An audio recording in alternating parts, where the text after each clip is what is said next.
અરે જીવનમાં કઈક બાપુ મારા મા બાપ કોણ, મારો ગુરુ કોણ, મારું કુળ કયું, આનું બાપી ખુમારી ન હોય તો મરી જવાય. મેં 20 વર્ષ ખટારો આંક્યો ને, હિન્દુસ્તાન આખું રખડી આવ્યો છું. કોઈ આપણું એકય રાજ્ય જોયા વગરનું બાકી નથી. પણ કોઈ એમ કે દરબારે દારૂ પીધો તો પરમાટી ખાધી તેથી 5 લાખની શરત મારીને આવજો, હું તમને સાબિત કરાવી દઈશ ભાઈ. જીવન એનું નામ કહેવાય. ને કે અહીંયા ખવડાવનારા ને પીનારા મન નહીં મળ્યા હોય, અહીંયા તો બધે છૂટ છે. પણ મારે કેમ જીવવું, મારે શું ખાવું એની મને ખબર હોવી જોઈએ. એક અંધારી ઓરડી હોય એમાં એક ભેંસને બાંધો અને એમાં એક બસ ભરીને રજકો નાખો ભેંસને, એમાં એક આંકડાનું પાન નાખજો અને પછી બારણું બંધ કરી દીધું. સવારે તમે જોવો ને એટલે ભેંસ રજકો ખાઈ ગયો, આંકડાનું પાન પડ્યું છે. ભેંસ નહીં ખબર પડે શું ખવાય ને શું ન ખવાય, માણસને નથી ખબર પડે. વિચાર કરજો, આ તમારા મારા અનુભવની વાત કરું છું. ભેંસ અંધારી ઓરડીમાં બાંધી હોય તો એને ખબર પડે, હાથ નથી આપ્યા તો આમ મોઢેથી આંકડાનું પાન એક કોર કરી નાખે કે આ ન ખવાય. અને સુરેન્દ્રનગરમાં રોજ અમે તો ઓલા પણ સુરેન્દ્રનગર આંટો મારીને અમે એક દી અહીંયા ગયા ને 20 ટન હોપારી ભરેલો ખટારો ઉભો હતો. તમે કહ્યું આમાં શું ભર્યું કે હોપારી? તમે કહ્યું આમાં કેટલી ભરી કે 20 ટન. બોલે 20 ટન એટલી બધી? મને કે રોજ એક ફેરો આવે. તો ખાય છે માણસ ને ભૂંડડા ખાય છે. 20 ટન એટલે 1000 મણ હોપારી થઈ સુરેન્દ્રનગર સિટીમાં. ભલે જિલ્લામાં જાતી છે બધે, પણ તમે વિચારજો કરો 1000 મણ હોપારી બેનું હોત, બેનું મંડાણ્યું હોત. હા આપણે માવો જોડે કે બે કટકા દે, 2 કટકા દે. મરી જા મરી કટકાની દીકરી, આ તારો ખોરાક છે? અમે ભાઈઓને જ સમજાવી તા બેનું ચાલુ થઈ. અરે બાપુ ખાવાનું ખવાય, ખાવા પીવાનું ક્યાં બાપુ દુનિયામાં ઓછું છે. મને એમ થાય કે આપણે એક પાર્લે નથી જોયું. અત્યારે તમને કહું કાજુ બદામ ખાય એવો બાપુ સમય આવ્યો. આપણા છોકરા કાજુ બદામ ને ઓગટ કરે. હવે ખાવાનું ક્યાં છોડવું હતું રામ, પણ હવે ખાવાનું ખાવું જ નથી. હું તો નકર એમ કહું કે દારૂની કોથળી હોય કે ગુટકા હોય કે માવો હોય, ભૂંડડા નાખજો. ભૂંડલું આમ ફૂંકીને જો નો યુઝ મને કહેજો. તો આપણે કેટલા બધા હારા કેટલા કહેવાય એમ નથી લાગતું? ભૂંડડા નો ખાતા હોય એ આપણે ખાતા હોય એટલે આપણે આબરૂ જેટલી ને આપણે જેટલી આપણી વેલ્યુશન કેટલી કહેવાય. ભલે હું કઈ વ્યસન મુકાવા ન થાય. ઓલા હોપારી વાળા રોજ અગરબત્તી તો કરતા જશે ને, ઘરાક મોકલજે એટલે કોક મને ગાળ્યું દેજે. આ વિડીયો મારા કોક જોઈ આને ચા એના બાપના પૈસા છે. એટલે જે અમે અમદાવાદ થી એકવાર નીકળ્યા ને, આમ રાતે પ્રોગ્રામ માંથી નીકળ્યા ને પછી ઓલો જમાલપુર માર્કેટ પાસે શમશાન નથી, ઓલી સીડી ને નાળિયેર ને એવું કોક માણા મર્યું હોય તો એ બધી વસ્તુ લઈ જાય ને. એ હવારમાં આમ દિવાળી આમ અગરબત્તી કરતો હતો ને, મેં મારા ભેગો એક ભાઈ હતો ને, મેં બોલો જો અગરબત્તી કરે છે ને, મેં બોલો સીડીયું વેચે. તમે જોજો મારો નાચ છે ને દયાળુ છે, એનું નામ તમે લ્યો ને, માણાને મારી નહીં પણ બાપુ એને ધંધો કરાવે છે, એને ઈશ્વર કહેવાય. એક ચોર ચોરી કરવા નીકળે ને, ઈ ઈશ્વરને એમ કહે ને કે આજ મારા છોકરા હાટુ હું ચોરી કરવા જઉં છું, ઘરધણીને હુરાવી રાખે છે ને બાપુ ચોરને ચોરી કરાવે છે, એનું નામ ઈશ્વર કહેવાય. ને કે એના બાપનું કઈ છે નહીં તો ઈશ્વર મંદિરમાંથી ચોરીઓ કરે છે. લ્યો તો આપણે બધા રોજ આરતી ઉતાર્યું છે, પગે લાગ્યું છે, મંદિરમાંથી શું બહાર કેમ જોઈ ગયો છે? હું તો ઘણા આપણે જેટલા ઘર હોય ને બધા ઘરે નાના મોટા મંદિર હોય ને, બધા નાનું મંદિર હોય મોટું મંદિર હોય, છેવટે એક ફોટો હોય, અગરબત્તી દીવો આપણે રોજ કરતા હોય, ચોખા ઘીનો દીવો કરતા હોય. તો હું તમને એમ કહું કે તમારે 2 દી બહાર કેમ જવાનું હોય કે લગ્નમાં જવાનું હોય તો ડેલાને તાળું મારો કે કાઢું રાખો? તાળું જ મારો. હું મારી દઉં. પેલા 2 દી બહાર કેમ જો ઓલા 360 થી ચોખા ઘીના દીવા કરો છો, 2 દી ધ્યાન ન રાખો? પણ આપણને વિશ્વાસ નથી, ભરોસો જ નથી. મુદ્દો એ છે. મને હું તો એમ કહું કે એના ચોખા ઘીના દીવા કરો એના કરતા છોકરાને ખવડાવો લોટકા ન થાય તો શું લેવાય દીવા કરો? એ એક દિવસો ધ્યાન ન રાખે તો એને દીવા કરીને શું કરવાનું? પણ 80 વર્ષની માં ઘરે હોય ને એમ કે તમે બધા જાઓ મારે નથી આવવું, તો બાપુ ડેલાને તાળું મારો કે માં છે ને ભલે ઊભી ન થઈ કે એની કોક આવશે ને તો રાયડું પાડશે ને તો પાડોશી માંથી આવશે. બાપુ જીવતા નરને મહાપુરુષો એટલે કહે છે કે જાગતા નરને સેવો. આવા કોઈક જાગતા સંત પુરુષો હોય ને એની પાસે કંઈક બાપુ જીવનના રસ્તા બાપુ મળી જશે, જીવનના કંઈક સવાલના જવાબ મળી જાય. મંદિર છે, મૂર્તિ છે, ખોટી છે એવી મારી વાત નથી, પણ તમને કોઈ પણ બાપુ દુનિયામાં ઉપાધિ હોય અને મરવા તમે જાઓ અને સંતની પાસે જાઓ ને એટલે સંત એમ કે બટા 2 દી અહીં રોકા. એ કાળનો વિહામો થઈ જાય ને તમારે બાપુ કાળ વિયો જાય.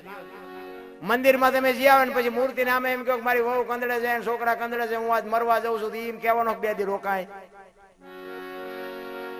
એટલે કહે છે બાપુ જાગતા નરને કંઈક સેવજો. ભૂખ્યો માણા આવે, હું તો આવે અનકોટ પૂરે ને અનકોટ, મને એમ થાય કે ભગવાન જેથી ખાવાનું ચાલુ કરે તે પછી જો અનકોટ જો કોઈ પૂરત મને કહેજો. ઝોપડામાં રહે છે એવડા એમને કોઈ દેખાતું નથી, ઓલો નથી ખાતો અહીંયા તમે અહીંથી ઓલા બેનો બેઠા અહીંયા હોય લાઈન કરી હોય. અમારે તો આટલી વાનગી હતી પણ એમાંથી ખાધી કોઈ એક જલેબીનું ખોસડું જેથી ઓછું થાય અને જો કોઈ અનકોટ પૂરત મને કહેજો. ઓલા ખાવ ખાવ કરે છે એને દ્યો ને ભાઈ આને કાંઈ. અને આ અખિલ બ્રહ્માંડનો માલિક બાપુ આખી દુનિયાનું કીડીથી માંડીને હાથી સુધીના પેટ ભરે એને તમે હું ખવડાવવાના હતા ભલામણા. ઓલો હમણાં શ્રાવણ મહિનો ગયો ને, શ્રાવણ મહિનામાં તમે જુઓ ને ભોળાનાથ શોખે ચોખ્ખું દૂધ લાવીને આમ, હું તો અહીંયા અમારે અહીંયા મંદિર છે ને અહીંયા બાપુ મેં બાપુ આ દૂધ બધું જાય છે ક્યાં? એ મને કે ગટરમાં. તમે ભોળાનાથ કાંઈ તમને કહેતો નથી. ઝોપડામાં કોક રહે છે બિચારા, અહીંયા કોક નાના બાળકો હોય, ત્યાંની માયું બાપુ દીકરા જન્મતી હોય, એને ભલે હું એવું કહું છું ભોળાનાથને દૂધ ચડાવાતું હશે, હું મારી એવી ના નથી, પણ તમે 1 લીટર દૂધ લઈ ગયા હોય અને એક એની ઉપર ટીપું પાડી દો અને પછી ઝૂંપડામાં કોકને દે આવો ને ગરીબ માણાના છોકરા ખાય તો તમને નથી લાગતું કે ભોળોનાથ તમારું આ લિસ્ટમાં લખી લે? નથી લાગતું? એ હોતું જ નથી. મને તેમ થાય આમ તમે જોવો ને તો શ્રાવણ મહિનામાં તો આમ બહાટી બોલાવે ગટર જતી હોય ચોખ્ખે ચોખ્ખું દૂધ. આપણે હું તો એમ તો ઓહો ભક્તિ ફાટી નીકળીશ આમ તો જો. ખોટું છે એવી મારી વાત નથી, જે કરતો હોય કરજો, પણ મને આમ અંદરથી એવું લાગે કે કઈક આમાં અત્યારે તમે જો કથા ને ભજન ને ધૂન ને માંડવા ને પ્રતિષ્ઠાન મંદિર ને આમ એવું નથી લાગતું કે આખી દુનિયા તમને કોઈ વેરાગમાં ફાટી જાય? તો હું એમ કહું છું કે આટલી બધી ભક્તિ થાય છે તો પછી આ બગાડ કા નથી અટકતો? બગાડ એટલો કે આ ખૂન ને મારામારી લૂંટ ફાટ ને આ છેડતી કરવાની બેનું દીકરી ઉપાડી જવાની આમાંથી કાંઈ ઘટ્યું હોય તો મને કયો.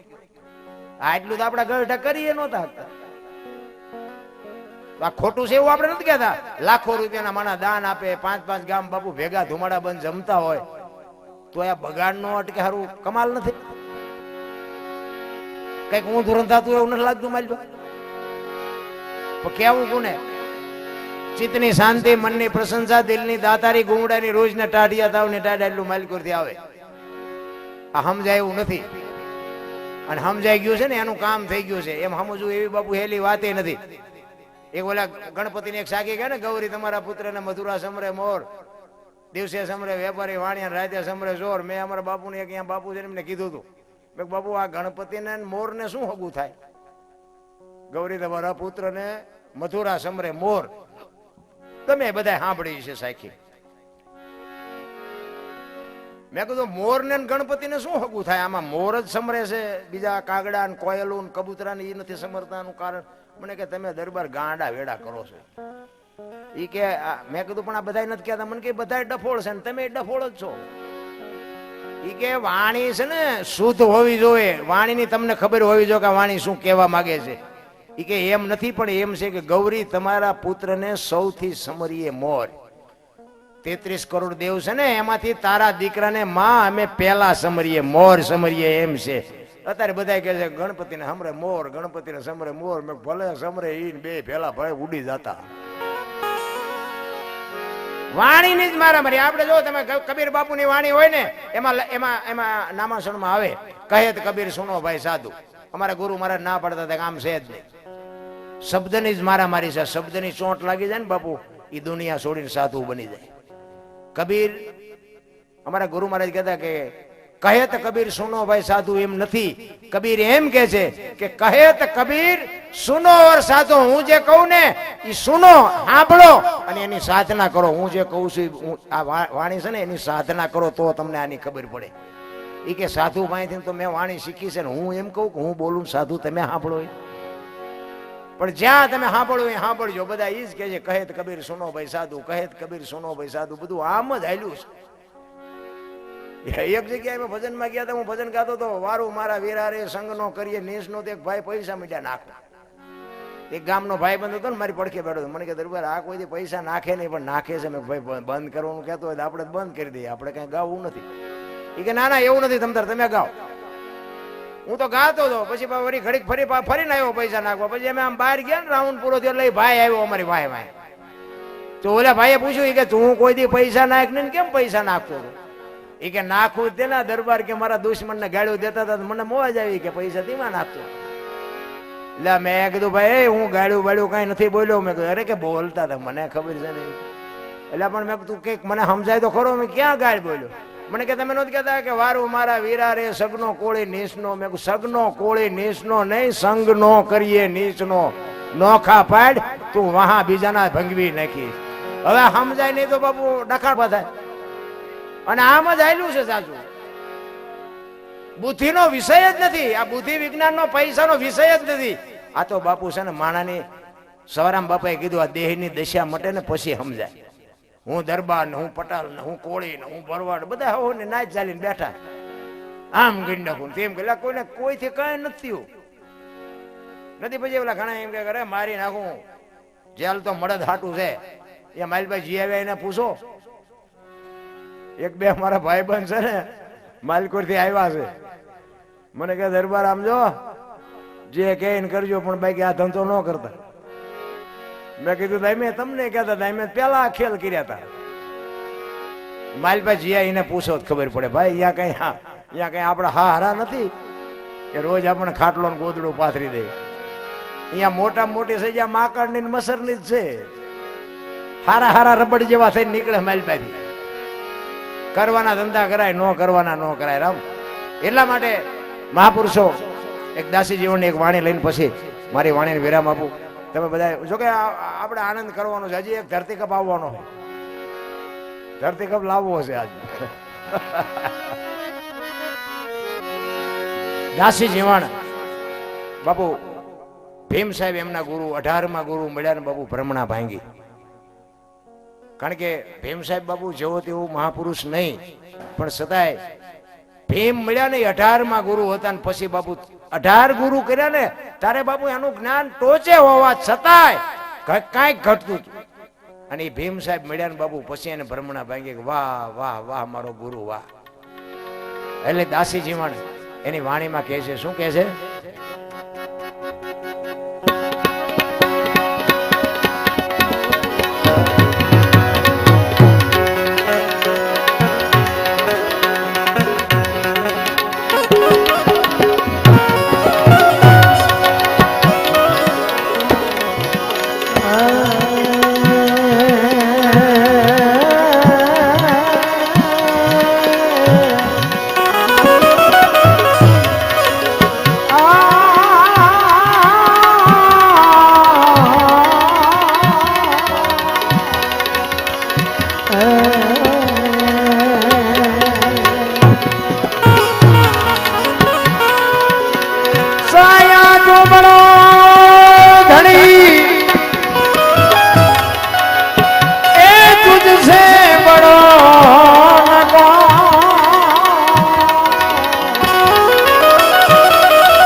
तो जग में बड़ो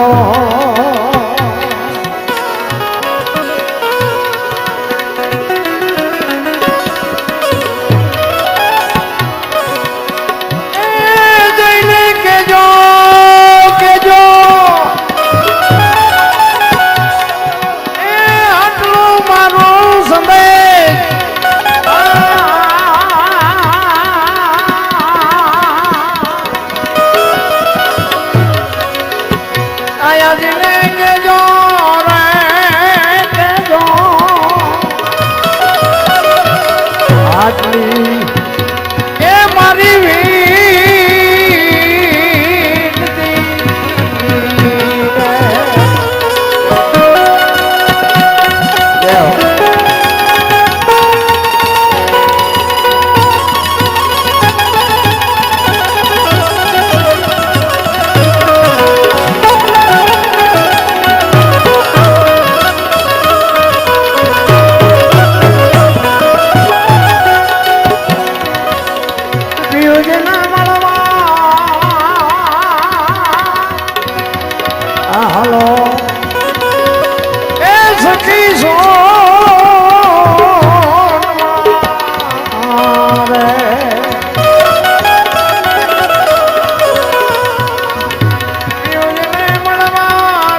આટલી એ મારી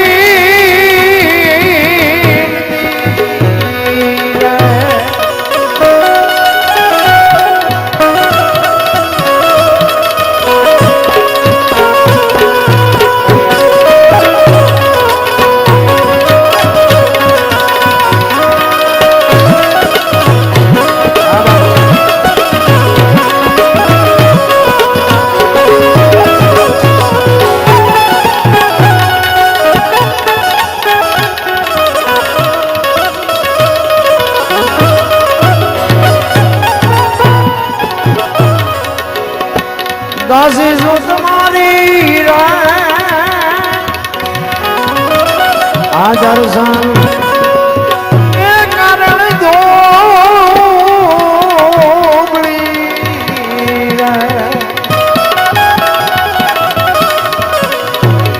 દાસી શું તમારી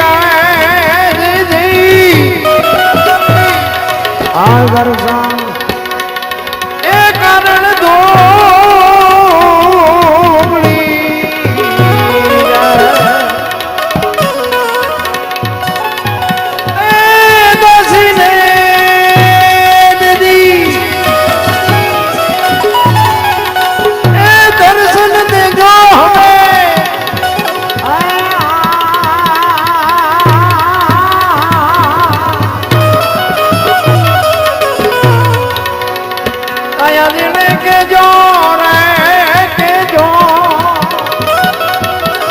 આટલી એ મારી વીરતી આટલી એ મારી વીરતી આટલી એ મારી વીર